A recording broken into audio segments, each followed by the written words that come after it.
تخيل تخلص شغل مع شركة وبعدها تكتشف انك ممنوع تشتغل في مجالك سنتين. ده مش هزار، ده بند في العقد اسمه نون كومبيت كلاوز.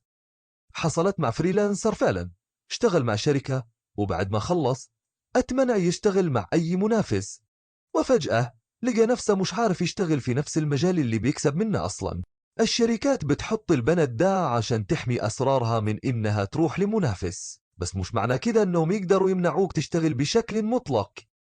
القانون المصري بيقول لازم البند يكون محدود وإلا يعتبر باطل، يعني لازم مدة قصيرة زائد مكان محدد زائد تخصص دقيق، ولو ما فيش أسرار حقيقية وما فيش تعويض المحكمة ممكن تلغي البند.